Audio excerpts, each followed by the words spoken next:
Hey guys, praise the Lord. आपका स्वागत है एक नए वीडियो में। आज मैं आपके लिए लेकर आई हूँ एक 1 ईयर बाइबल रीडिंग कैलेंडर। अगर आप अपनी बाइबल को रोज़ नहीं पढ़ पाते हैं और आप कभी भी अपनी बाइबल कंप्लीट नहीं कर पाए हैं तो ये वीडियो आपके लिए है।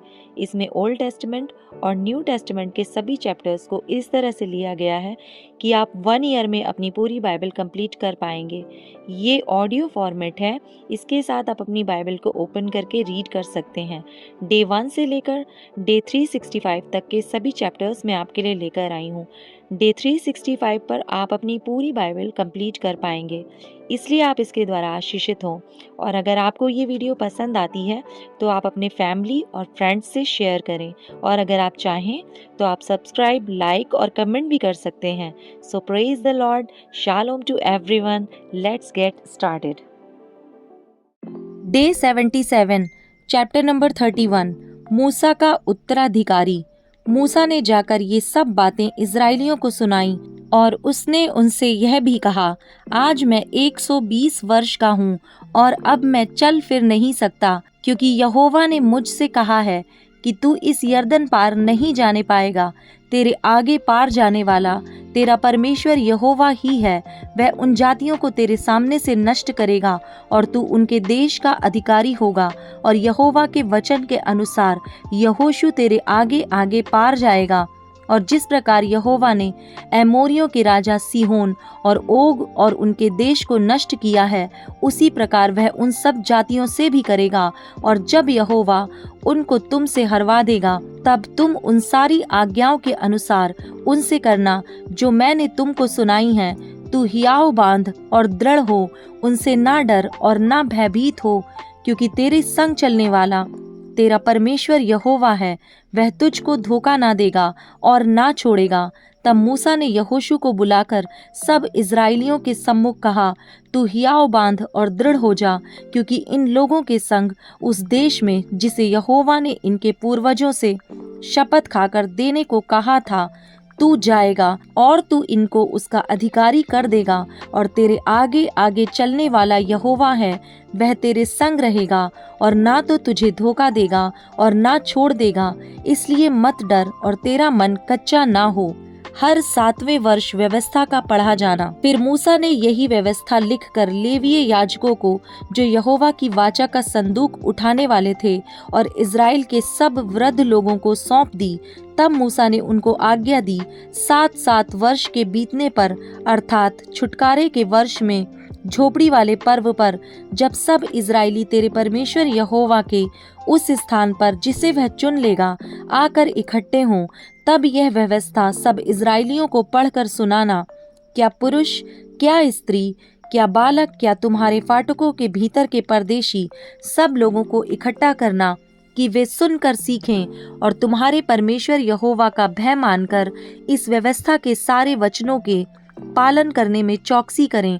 और उनके बच्चे जिन्होंने ये बातें नहीं सुनी, वे भी सुनकर सीखें, कि तुम्हारे परमेश्वर यहोवा का भय उस समय तक मानते रहें जब तक तुम उस देश में जीवित रहो जिसके अधिकारी होने को तुम यरदन पार जा रहे हो।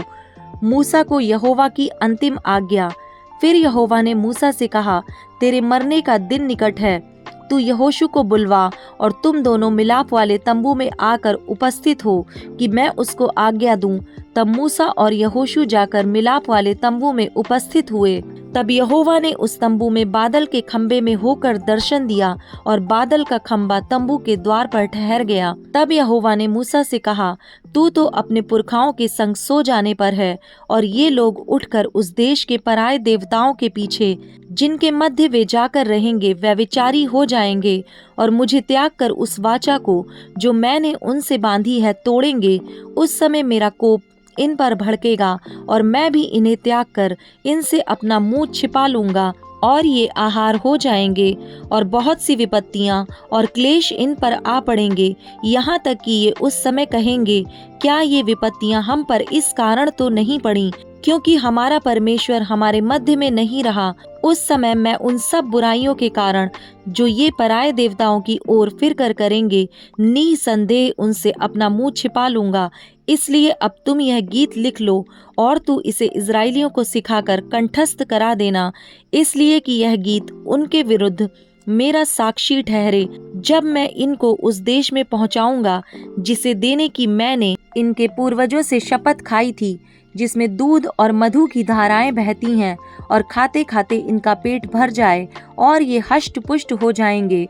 तब ये पराये देवताओं की ओर फिरकर उनकी उपासना करने लगेंगे और मेरा तिरस्कार करके मेरी वाचा को तोड़ देंगे। वरन अभी भी जब मैं इन्हें इस देश में जिसके विषय मैंने शपथ खाई है पहुंचा नहीं चुका, मुझे मालूम है कि ये क्या क्या कल्पना कर रहे हैं। इसलिए जब बहुत सी विपत्तियां और क्लेश इन पर आ पड़ेंगे, तब यह गीत इन पर साक्षी देगा, क्योंकि इनकी संतान इसको कभी भी नहीं भूलेगी। तब मूसा ने उसी दिन यह गीत लिखकर इजराइलियों को सिखाया, और उसने नून के पुत्र यहोशू को यह आज्ञा दी, हियाव बांध और दृढ़ हो, क्योंकि इजराइलियों को उस देश में जिसे उन्हें देने को मैंने उनसे शपथ खाई है तू पहुंचाएगा, और मैं आप तेरे संग रहूंगा।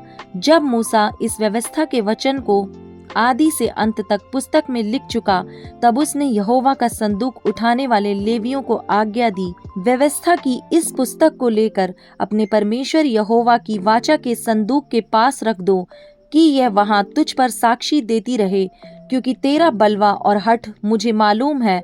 देखो, मेरे जीवित और संग रहते हुए भी तुम यहोवा से बलवा करते आए हो, फिर मेरे मरने के बाद भी क्यों ना करोगे। तुम अपने गोत्रों के सब वृद्ध लोगों को और अपने सरदारों को मेरे पास इकट्ठा करो, कि मैं उनको ये वचन सुनाकर उनके विरुद्ध आकाश और पृथ्वी दोनों को साक्षी बनाऊं, क्योंकि मुझे मालूम है कि मेरी मृत्यु के बाद तुम बिल्कुल बिगड़ जाओगे, और जिस मार्ग में चलने की आज्ञा मैंने तुमको सुनाई है उसको भी तुम छोड़ दोगे, और अंत के दिनों में जब तुम वह काम करके जो यहोवा की दृष्टि में बुरा है, अपनी बनाई हुई वस्तुओं की पूजा करके उसको रिस दिलाओगे, तब तुम पर विपत्ति आ पड़ेगी। तब मूसा ने इज़राइल की सारी सभा को इस गीत के वचन आदि से अंत तक कह सुनाए। Chapter number 32। हे आकाश, कान लगा कि मैं बोलूं, और हे पृथ्वी, मेरे मुंह की बातें सुन। मेरा उपदेश मेह के समान बरसेगा, और मेरी बातें ओस के समान टपकेंगी, जैसे कि हरी घास पर झींसी और पौधों पर झाड़ियां। मैं तो यहोवा नाम का प्रचार करूंगा। तुम अपने परमेश्वर की महिमा को मानो। वह चट्टान है, उसका काम खरा है, और उसकी सारी गति न्याय की है। वह सच्चा ईश्वर है, उसमें कुटिलता नहीं। वह धर्मी और सीधा है, परंतु इसी जाति के लोग टेढ़े और तिरछे हैं। ये बिगड़ गए हैं, ये उसके पुत्र नहीं, यह उनका कलंक है। हे मूढ़ और निर्बुद्धि लोगों, क्या तुम यहोवा को यह बदला देते हो? क्या वह तेरा पिता नहीं है, जिसने तुझको मोल लिया है? उसने तुझको बनाया और स्थिर भी किया है। प्राचीन काल के दिनों को स्मरण करो, पीढ़ी पीढ़ी के वर्षों को विचारो। अपने बाप से पूछो और वह तुमको बताएगा। अपने वृद्ध लोगों से प्रश्न करो और वे तुझसे कह देंगे। जब परम प्रधान ने एक एक जाति को निज निज भाग बांट दिया और आदमियों को अलग अलग बसाया, तब उसने देश देश के लोगों की सीमाएं इजराइलियों की गिनती के अनुसार ठहराईं, क्योंकि यहोवा का अंश उसकी प्रजा है, याकूब उसका नपा हुआ निज भाग है। उसने उसको जंगल में और सुनसान और गरजने वालों से भरी हुई मरुभूमि में पाया। उसने उसके चारों ओर रहकर उसकी रक्षा की और अपनी आँख की पुतली के समान उसकी सुधि रखी। जैसे उकाब अपने घोंसले को हिला हिलाकर अपने बच्चों के ऊपर मंडलाता है, वैसे ही उसने अपने पंख फैलाकर उसको अपने परों पर उठा लिया। यहोवा अकेला ही उसकी अगुवाई करता रहा और उसके संग कोई पराया देवता ना था। उसने उसको पृथ्वी के ऊंचे ऊंचे स्थानों पर सवार कराया और उसको खेतों की उपज खिलाई। उसने उसे चट्टान में से मधु और चकमक की चट्टान में से तेल चुसाया। गायों का दही और भेड़ बकरियों का दूध, मेमनों की चर्बी, बकरे और बाशान की जाति के मेढ़े और गेहूं का उत्तम से उत्तम आटा भी। और तू दाख रस का मधु पिया करता था, परंतु यशूरून मोटा होकर लात मारने लगा। तू मोटा और हष्ट पुष्ट हो गया और चर्बी से छा गया है। तब उसने अपने सृजनहार ईश्वर को तज दिया और अपने उद्धार मूल चट्टान को तुच्छ जाना।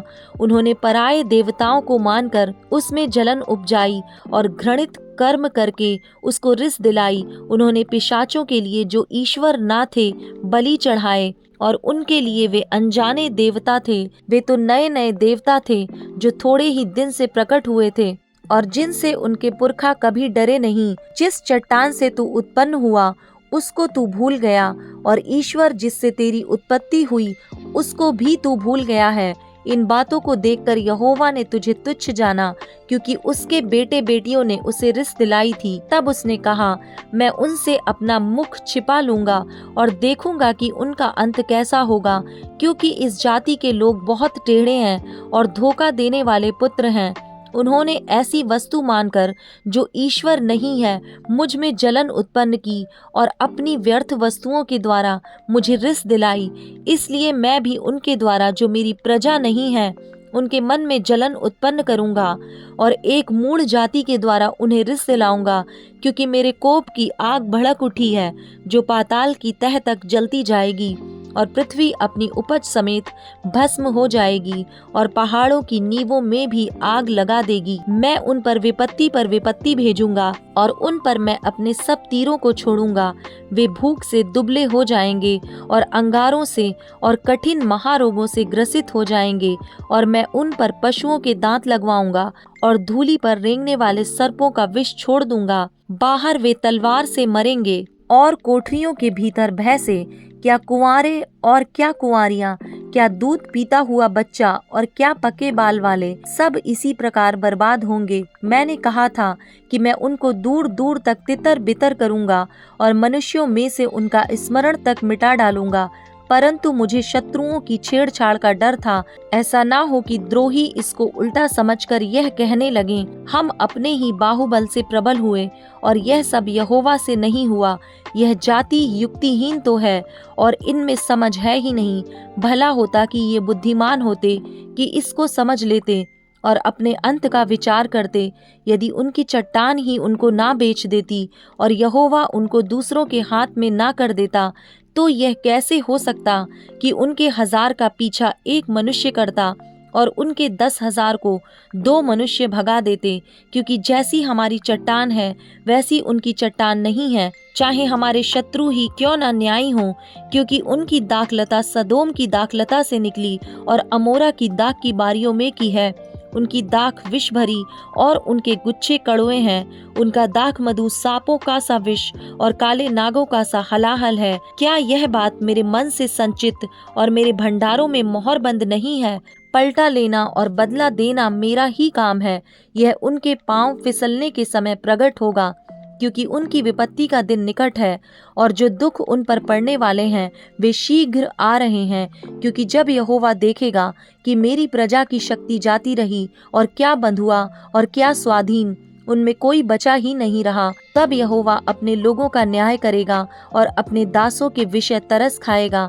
तब वह कहेगा, उनके देवता कहाँ हैं, अर्थात वह चट्टान जिस पर उनका भरोसा था, जो उनके बलिदानों की चर्बी खाते और उनके तपावनों का दाख मधु पीते थे। वे ही उठकर तुम्हारी सहायता करें और तुम्हारी आड़ हों। इसलिए अब तुम देख लो कि मैं ही वह हूँ और मेरे संग कोई देवता नहीं। मैं ही मार डालता और मैं जिलाता भी हूँ, मैं ही घायल करता और मैं ही चंगा भी करता हूँ, और मेरे हाथ से कोई नहीं छुड़ा सकता। क्योंकि मैं अपना हाथ स्वर्ग की ओर उठाकर कहता हूँ, क्योंकि मैं अनंत काल के लिए जीवित हूँ। इसलिए यदि मैं बिजली की तलवार पर सान धर कर झलकाऊं और न्याय अपने हाथ में ले लूं, तो अपने द्रोहियों से बदला लूंगा और अपने बैरियों को बदला दूंगा। मैं अपने तीरों को लहू से मतवाला करूंगा और मेरी तलवार मांस खाएगी।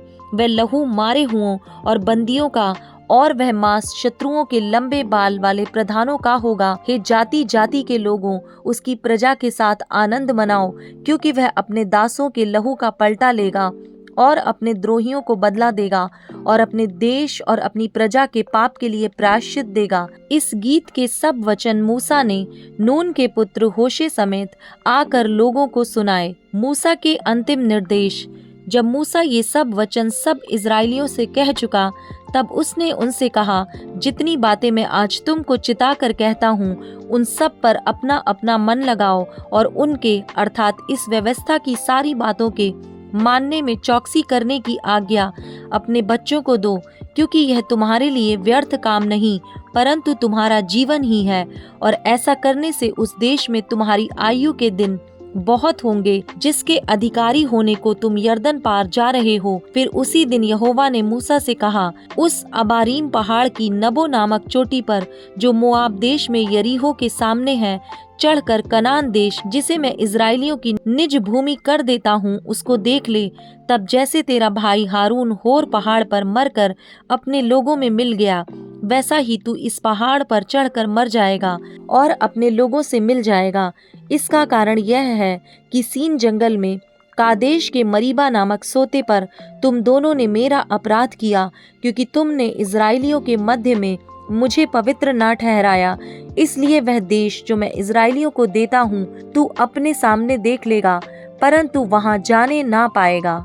Luke chapter 1 verse number 1 to 23। परिचय। बहुतों ने उन बातों का जो हमारे बीच में बीती हैं इतिहास लिखने में हाथ लगाया है, जैसा कि उन्होंने जो पहले ही से इन बातों के देखने वाले और वचन के सेवक थे हम तक पहुंचाया। इसलिए हे श्रीमान थियोफिलुस, मुझे भी यह उचित मालूम हुआ कि उन सब बातों का संपूर्ण हाल आरंभ से ठीक ठीक जांच करके उन्हें तेरे लिए क्रमानुसार लिखूं, ताकि तू यह जान ले कि वे बातें जिनकी तूने शिक्षा पाई है कैसी अटल हैं। यूहन्ना के जन्म की घोषणा।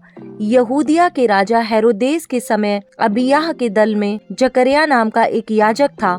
उसकी पत्नी हारून के वंश की थी, जिसका नाम इलीशिबा था। वे दोनों परमेश्वर के सामने धर्मी थे और प्रभु की सारी आज्ञाओं और विधियों पर निर्दोष चलने वाले थे। उनके कोई भी संतान ना थी, क्योंकि इलीशिबा बांझ थी और वे दोनों बूढ़े थे। जब वह अपने दल की पारी पर परमेश्वर के सामने याजक का काम करता था, तो याजकों की रीति के अनुसार उसके नाम पर चिट्ठी निकली कि प्रभु के मंदिर में जाकर धूप जलाए। धूप जलाने के समय लोगों की सारी मंडली बाहर प्रार्थना कर रही थी। उस समय प्रभु का एक स्वर्गदूत धूप की वेदी की दाहिनी ओर खड़ा हुआ उसको दिखाई दिया। जकरिया देखकर घबराया और उस पर बड़ा भय छा गया, परंतु स्वर्गदूत ने उससे कहा, हे जकरिया, भयभीत ना हो, क्योंकि तेरी प्रार्थना सुन ली गई है और तेरी पत्नी इलीशिबा से तेरे लिए एक पुत्र उत्पन्न होगा और तू उसका नाम यूहन्ना रखना। तुझे आनंद और हर्ष होगा और बहुत लोग उसके जन्म के कारण आनंदित होंगे, क्योंकि वह प्रभु के सामने महान होगा और दाखरस और मदिरा कभी ना पिएगा और अपनी माता के गर्भ ही से पवित्र आत्मा से परिपूर्ण हो जाएगा और इजराइलियों में से बहुतेरों को उनके प्रभु परमेश्वर की ओर फेरेगा। वह एलिय्याह की आत्मा और सामर्थ में होकर उसके आगे आगे चलेगा कि पितरों का मन बाल बच्चों की ओर फेर दे और आज्ञा ना मानने वालों को धर्मियों की समझ पर लाए और प्रभु के लिए एक योग्य प्रजा तैयार करे। जकरिया ने स्वर्गदूत से पूछा, यह मैं कैसे जानूं, क्योंकि मैं तो बूढ़ा हूँ और मेरी पत्नी भी बूढ़ी हो गई है। स्वर्गदूत ने उसको उत्तर दिया, मैं जिब्राइल हूँ जो परमेश्वर के सामने खड़ा रहता हूँ और मैं तुझसे बातें करने और तुझे यह सुसमाचार सुनाने को भेजा गया हूँ। देख, जिस दिन तक ये बातें पूरी ना हो लें उस दिन तक तू मौन रहेगा और बोल ना सकेगा, इसलिए कि तूने मेरी बातों की जो अपने समय पर पूरी होंगी प्रतीति ना की। लोग जकरिया की बाट देखते रहे और अचंभा करने लगे कि उसे मंदिर में इतनी देर क्यों लगी। जब वह बाहर आया तो उनसे बोल न सका, अतः वे जान गए कि उसने मंदिर में कोई दर्शन पाया है और वह उनसे संकेत करता रहा और गूंगा रहा। जब उसकी सेवा के दिन पूरे हुए तो वह अपने घर चला गया।